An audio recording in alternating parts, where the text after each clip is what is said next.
koalisi itu besar sekali ya, besar sekali jumlahnya. Antar koalisi itu membentuk satu perjanjian bahwa jika satu di antara anggota koalisi diserang, maka anggota koalisi yang lain juga berkewajiban membantu. Nah, ini dibangun dengan ya ada negeri-negeri kecil, kabilah-kabilah yang tadi itu dibangun sama Rasulullah, diajak untuk membangun koalisi besar itu. Wah, terkumpullah sekitar 120.000, ya kurang lebih segitu, 120.000 pasukan. Bayangkan, 120.000 pasukan itu berangkat dari Madinah, komandan utamanya Rasulullah Muhammad Sallallahu Alaihi Wasallam. Berangkat 2 orang, tapi balik dengan 120.000 pasukan bersenjata lengkap, siap tempur. Singkat cerita, dari Madinah itu kan, kalau Madinah ke Mekah itu kan hampir antara 500-600 km ya jaraknya itu. Jaraknya segitu.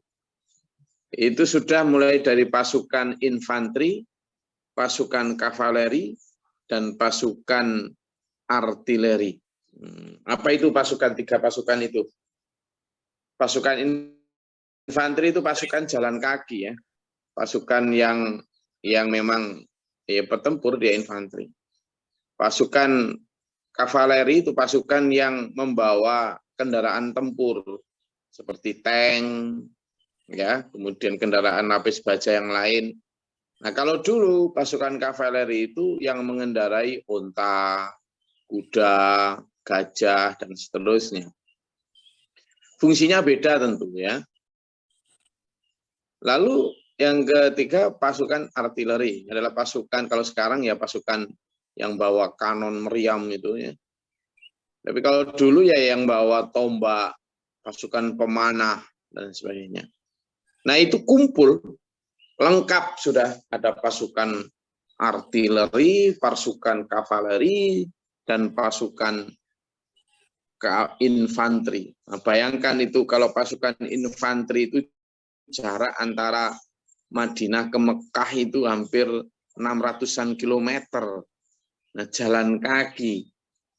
Itu gimana rasanya? Coba bayangkan. Tapi kita lebih menganalisis tentang betapa gegap gempitanya pasukan Rasulullah saat itu. Nah, ini yang diingatkan Allah dalam surat ini, idza jaa nasrullahi wal fath. Hanya karena pertolongan Allah, apabila telah datang pertolongan Allah dan kemenangan itu. Jadi kalau ini tidak bisa ya, tidak bisa ditolak. Orang tidak pernah berpikir bahwa seorang Muhammad, seorang Abu Bakar yang minggat, menurut kacamata orang kafir di sana kan waktu itu ya minggat, melarikan diri. Nah, dari kacamata kita, hijrah. Kapan itu terjadi? Jadi setelah Rasulullah hijrah 8 tahun kemudian. Ya, waktu yang cukup singkat menurut saya untuk membangun trust, kemudian sampai benar-benar aksi mendatangkan 120.000 pasukan itu.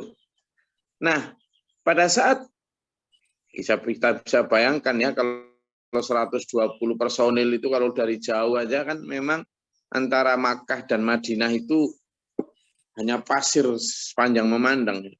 Jadi kalau misalnya pasukan infanteri, kavaleri, dan artileri itu berjalan bareng 120.000 pasukan, itu ya dari kejauhan aja sudah tampak kepulan debu.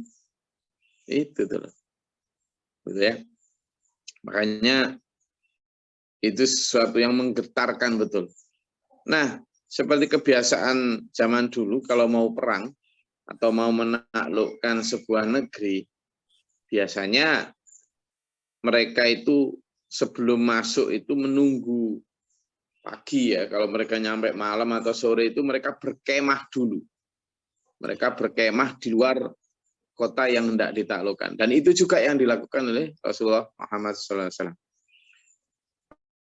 Bayangkan 120.000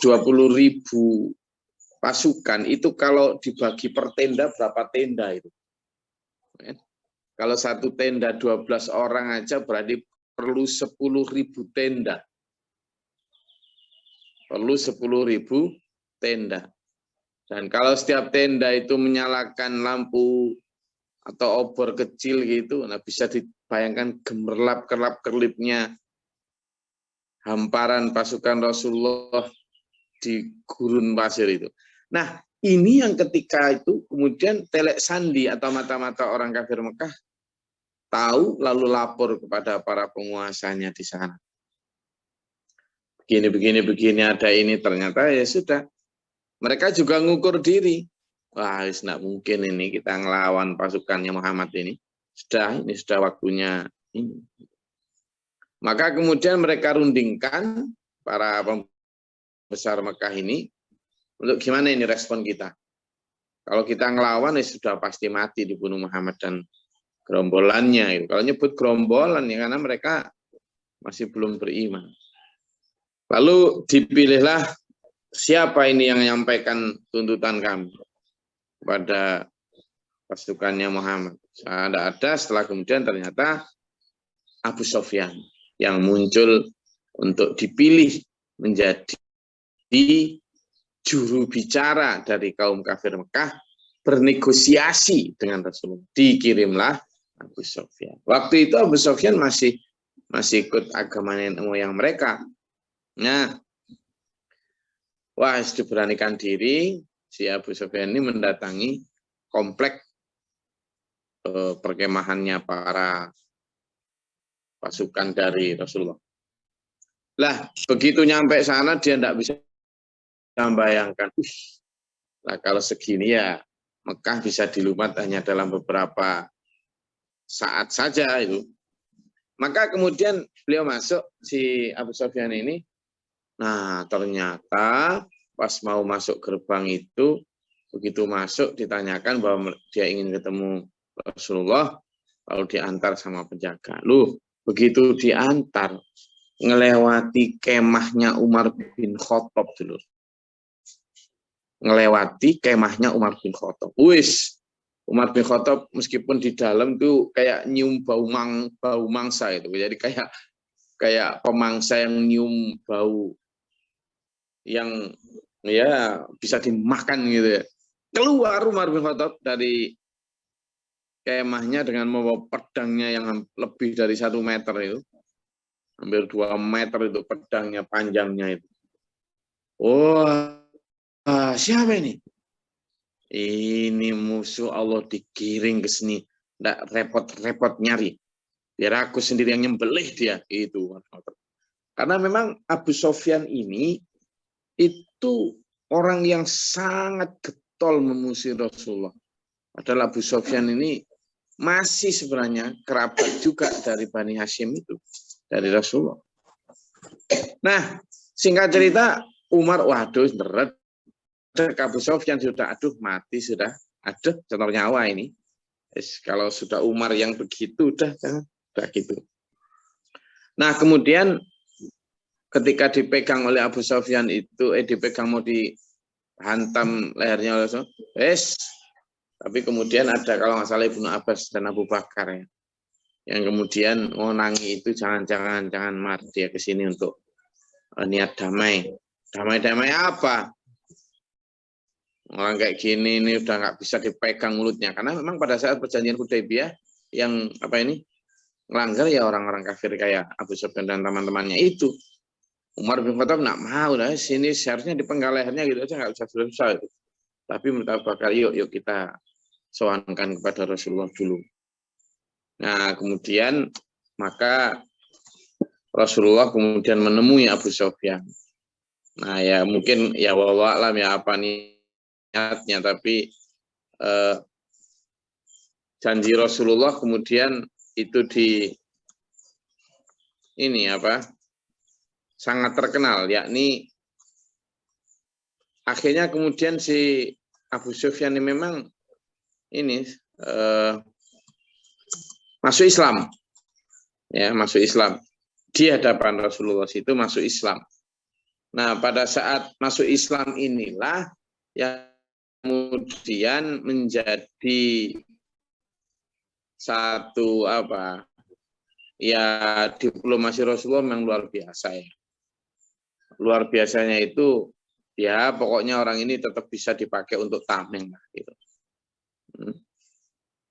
Nah, pada saat itu memang si Abu Sufyan ini di satu sisi itu dia pernah menemui Rasulullah itu Abu Bakar itu di Bani Bakar itu yang dibantu orang Quraisy itu wis pokoknya ini banget sangat kejam waktu sebelum penaklukan kota Mekah.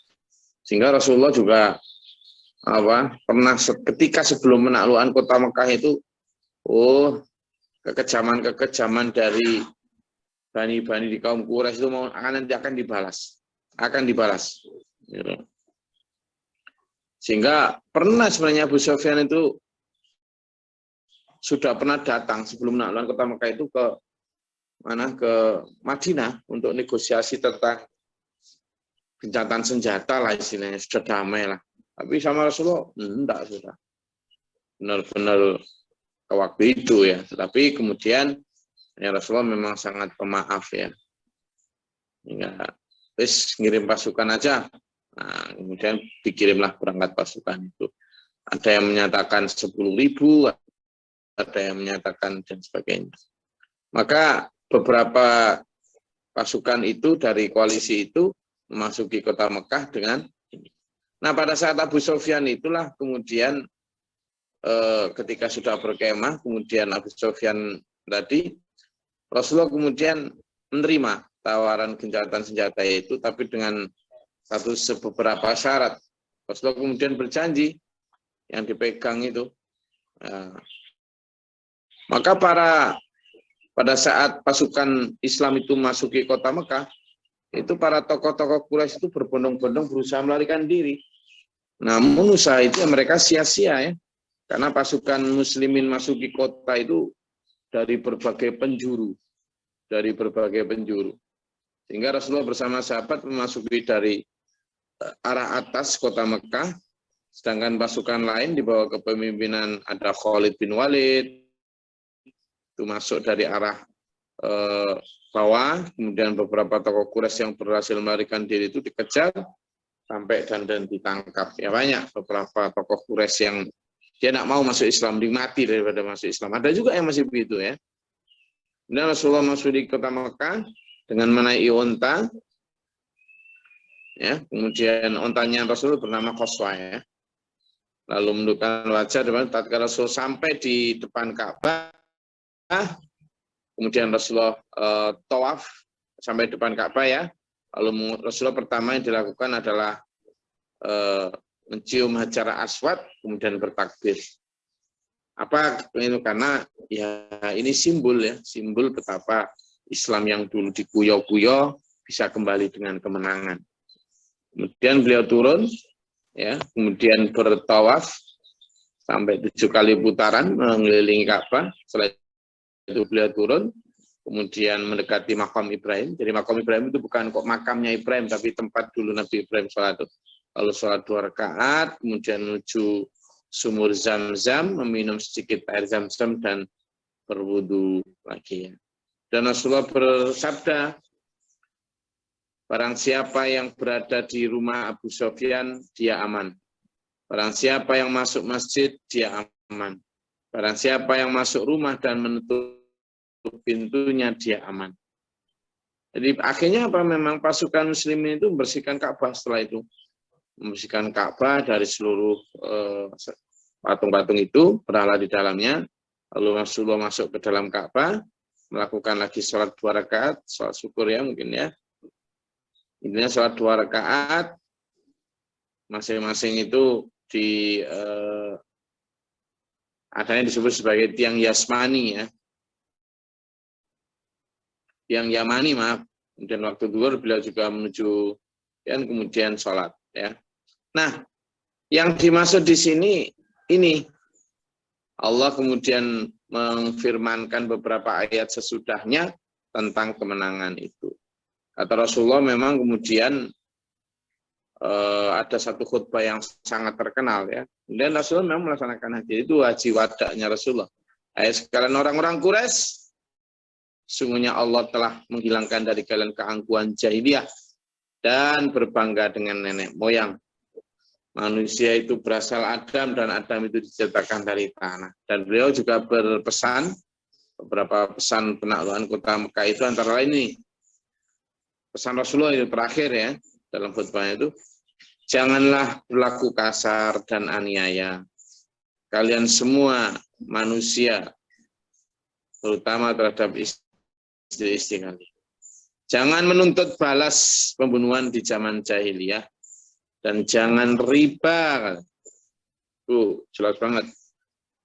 Jangan riba, jangan pula saling membunuh, dan jangan menjadi kafir sepeninggal beliau. Dan berpeganglah pada kitab Allah dan sunnahnya supaya tidak tersesat. Ya. Itu yang disebut kemudian akhirnya manusia berbondong-bondong ini. Ra'aitan nasa yadkhuluna fi dinillahi afwaja. Nah, dulur, jadi masuk apa? Dinil lah. Apa masuk apa? Masuk apa? Dinillah. Dinillah itu apa? Agama Allah. Agama Allah. Nah, jadi agama Allah yang dimaksud ini apa? Ya agama Islam. Tapi di sini disebutnya bukan kok fi dinil Islam, enggak. Kenapa? Ya karena agama Allah itu, yakni Islam itu sebenarnya memuat seluruh agama-agama. Jadi menjadi representasi dari agamanya Allah ini ya Islam itu. Innad dina 'indallahil Islam.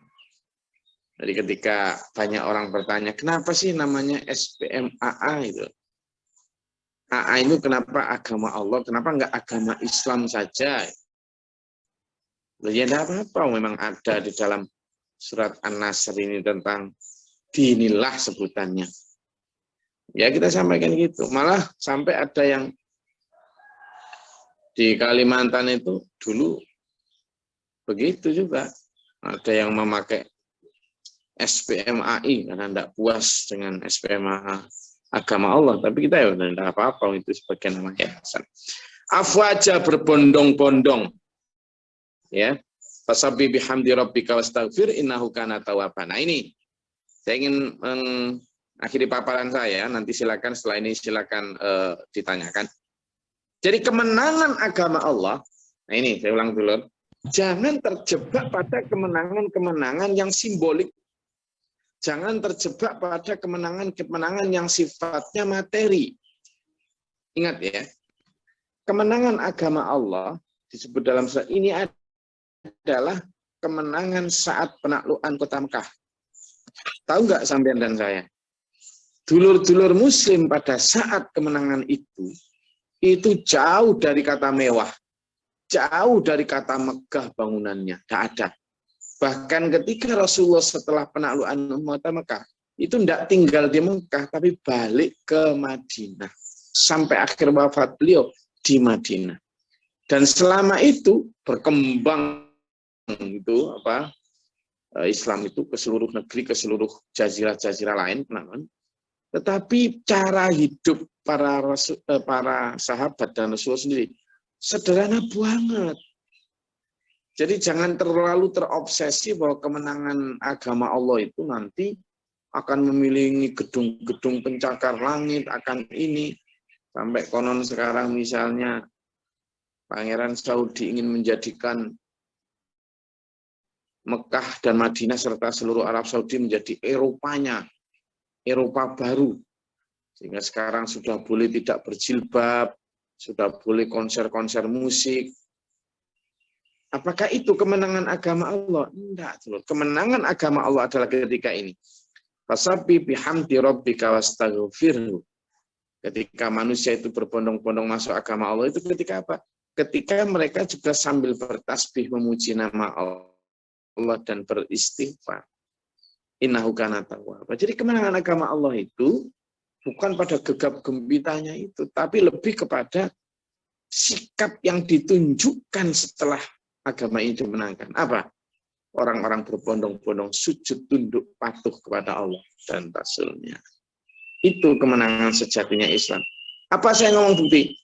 Buktinya sejak Rasulullah menjadi kepala negara sekaligus kepala pemerintahan Islam saat itu, wafat lo tidak punya apa-apa. Sekarang saya mau tanya, waktu itu Romawi dan Persia itu punya kantor-kantor kerajaan itu, kantor perbendaharaan sendiri, pokoknya seperti pemerintahan di zaman modern inilah. Dan istana rajanya, megah sekali. Beberapa malah masih disisakan Allah untuk dilihat sebagai pelajaran. Megah sekali. Nah, tetapi ternyata Rasulullah pada saat enggak kok terus kemudian bangun seperti itu. Padahal sebenarnya butuh untuk nemui tamu. Enggak. Demikian pula Abu Bakar. Tidak ada ceritanya Abu Bakar setelah menggantikan Rasulullah lalu membangun istana meskipun untuk agama tidak ada.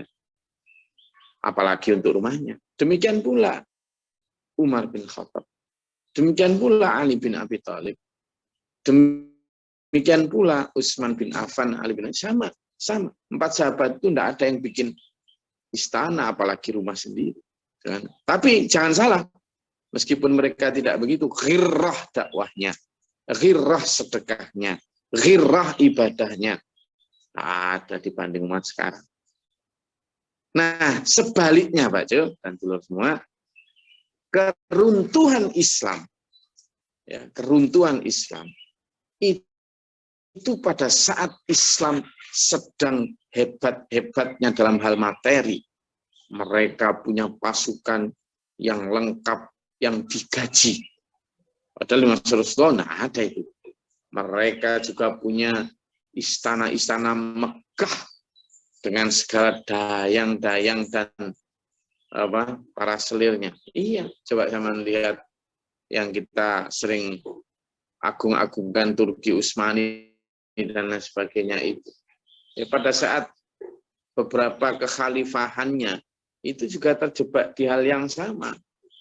Turki Utsmani itu kan beberapa khalifah, yang nggak hanya 1-2 khalifah.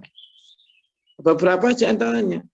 Bahkan sampai terakhir itu memang kemudian konon jadi ada yang disampaikan oleh pasukan Mongol, Kublai Khan. Genghis Khan, maaf, Genghis Khan itu ketika menaklukkan Baghdad itu satu di antara kekaisaran Abbasiyah. Itu puncak kejayaan Islam terutama di bidang ilmu itu di masa Abbasiyah itu. Di masa Abbasiyah, dan pusat pemerintahan Islam saat itu terbagi 2 ya. Di Turki dan di Irak. Nah, yang di Abbasiyah ini keruntuhannya adalah karena diserang oleh pasukan Mongol itu. Nah, suatu saat pasukan Mongol itu juga begitu. Tanya, menurutmu kenapa kamu kalah? Ada seorang pemuda yang jawab, sebenarnya kami kalah itu bukan karena kehebatan pasukanmu, wahai Genghis Khan. Tapi kami kalah itu karena kami sendiri. Saat para pejabat sibuk dengan foya-foya harta di istana-istana megahnya. Saat anak-anak muda juga tidak mencintai agamanya lagi. Dan saat keluarga-keluarga juga sudah tidak lagi mengajarkan Quran dan ajaran ini kepada anak-anaknya, sebenarnya saat itulah kami sudah runtuh. Jadi bukan, kamu datang itu hanya untuk menggenapkan siksaan Allah, karena kami tidak bersyukur aja itu atas nikmat Islam.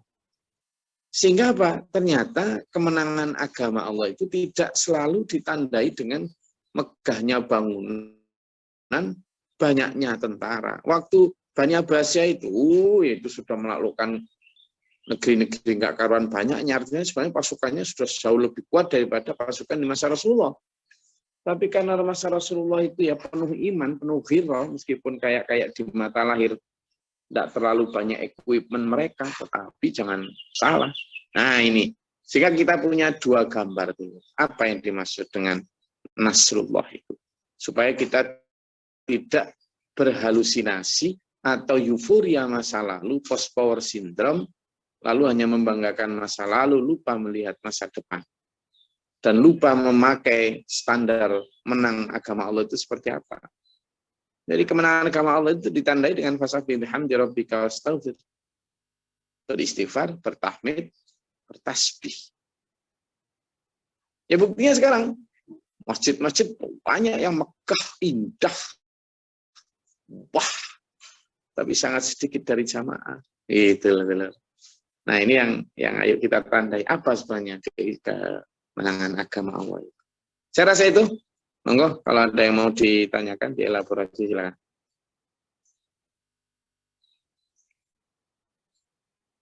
Ada yang mau ditanyakan, silakan. Ngantuk.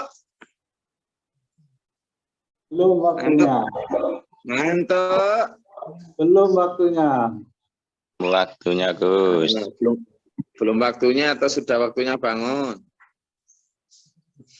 Belum waktunya, Bu. Oke, jadi tadi saya cerita didengerin atau sambil liar-liar? Insya Allah dengerin, Gus. Oke, silakan. Ada yang mau ditanyakan, monggo. Tentang surat An-Nasr. Assalamualaikum, Gus. Silakan. Berkaitan dengan fasabbih bihamdi rabbika wastaghfir. Jadi kalau seandainya kita sudah merasa menang dalam suatu karir, dalam suatu pendidikan atau jabatan, jadi selayaknya kita sebagai umat Islam itu beristighfar, Gus, ya, bukan euforia Betul. yang ditampilkan. Betul sekali. Jadi kalau yang ditunjukkan Rasulullah, begitu penaklukan kota Mekah, beliau bersujud, ya, bersujud, lalu kemudian mencium Hajar Aswad, lalu bertawaf 7 kali itu ibadah, kemudian sholat 2 rakaat di Maqam Ibrahim, kemudian beliau masuk Ka'bah, lalu beliau sholat lagi 2 rakaat di dalamnya. Habis itu tanda kemenangan itu adalah ketika kita bebas dan tidak ada halangan untuk bersyukur, memuji, tahlil, tasbih, tahmid, takbir di bumi ini. Itu wis kemenangan agama Allah.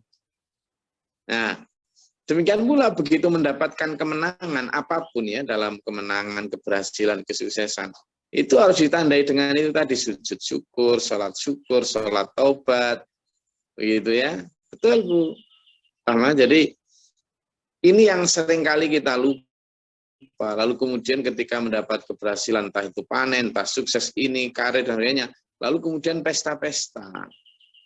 Itu loh. Ini yang manifestasi syukur yang keliru.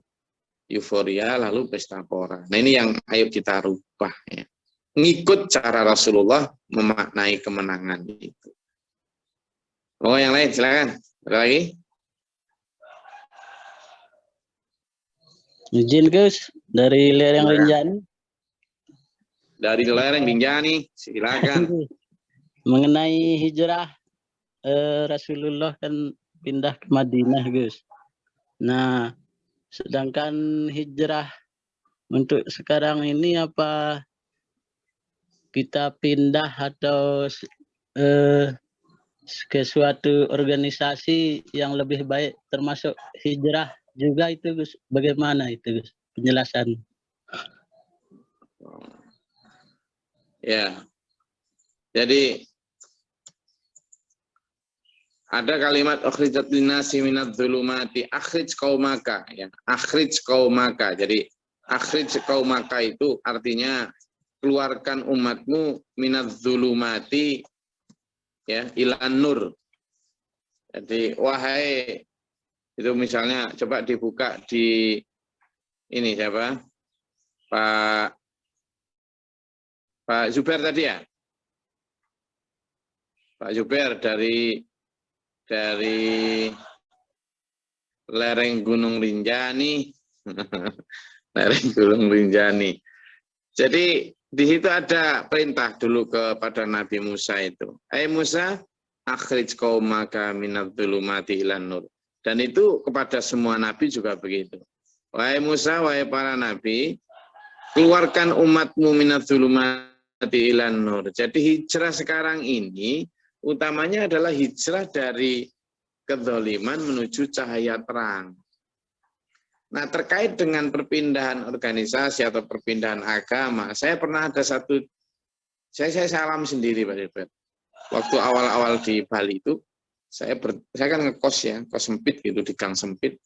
Nah, di kos saya itu kos lalu sebelah saya itu ada seorang kos ibu sepasang lah. Nah, ibu-ibu ini ya dia biasa, celana pendek, kemudian kaos singlet, ya rambut diurai gitu. Tapi karena memang orang Bali ya saya menganggap wajar ya, Nah, suatu saat setelah saya ngaji gini, karena memang waktu itu belum ada jamaah. Setelah sholat, terus dia nyapa gitu, perempuan nih, ya Pak, sholat ya, iya. Saya loh sebenarnya pengen juga Pak sholat loh. Saya tanya, loh Ibu, namanya kan memang nama Hindu, nama Bali ya. Saya Muslim Pak, loh. Saya Muslim dulu diajak sama suami saya. Nah, suami saya Muslim, oh iya, dia bilang mu'alaf. Nah, kenapa? Tapi saya tidak pernah diajarin suami saya, Pak, tidak pernah diajarin sholat. Ya kenapa? Ya karena suami saya juga tidak sholat. Gitu. Saya jadi, loh, akhirnya apa? Banyak orang yang kemudian pindah, bukan hanya organisasi ini, pindah agama. Tetapi karena pindahnya itu hanya karena formalitas, entah karena sebagai syarat nikah atau sebagai apa, sehingga apa? Itu tidak merubah apapun hijrahnya itu. Hijrahnya ya hanya sekedar tulisan di KTP, sementara perilaku dan implementasi ibadah ya tidak ada apa-apa. Demikian pula dari organisasi A ke organisasi B. Lah kalau cuma hanya sekedar berganti KTA atau kartu tanda anggota, tapi tidak ada yang pelit ya tetap pelit, yang kemudian itu ya sama aja. Maka sebenarnya lebih kepada apakah ajaran di organisasi atau di lembaga itu benar-benar sesuai dengan apa yang diajarkan Rasulullah, dan apakah diamalkan atau tidak yang kemudian berubah perilaku. Ini yang terpenting dari hijrah. Maka kembali lagi, hijrah itu adalah kepada perubahan perilaku dari kejahiliyah menuju kepada nur ilahiyah. Itu yang paling penting. Jadi hijrah enggak hanya sekedar casingnya atau formalitasnya, tapi hijrah lebih kepada substansi amaliyahnya, perubahan di situ. Oke, saya rasa itu kajian nanti insya Allah akan kita dalam lagi besok.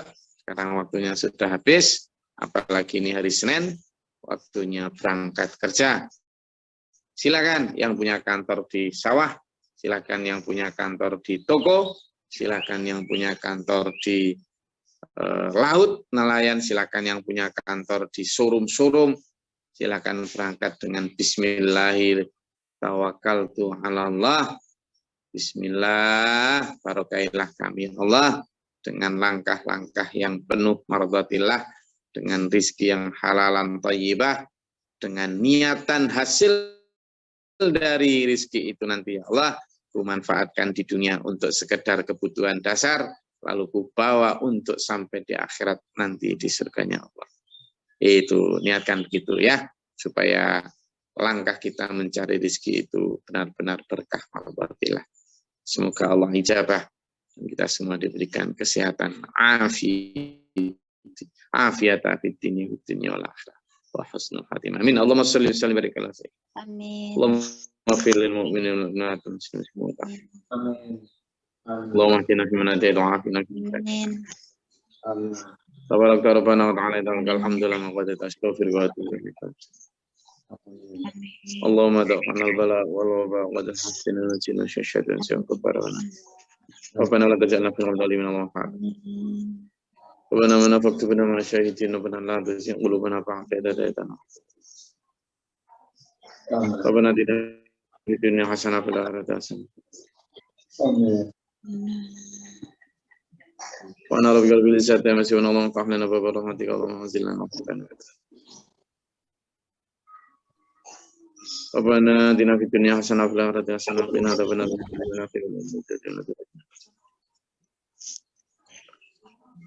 Subhana rabbika rabbil izzati amma yasifun, salamun alhamdulillahi rabbil alamin.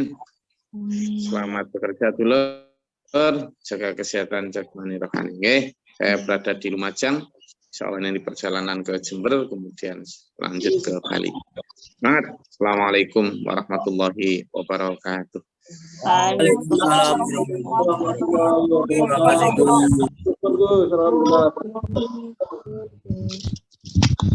Assalamualaikum warahmatullahi wabarakatuh.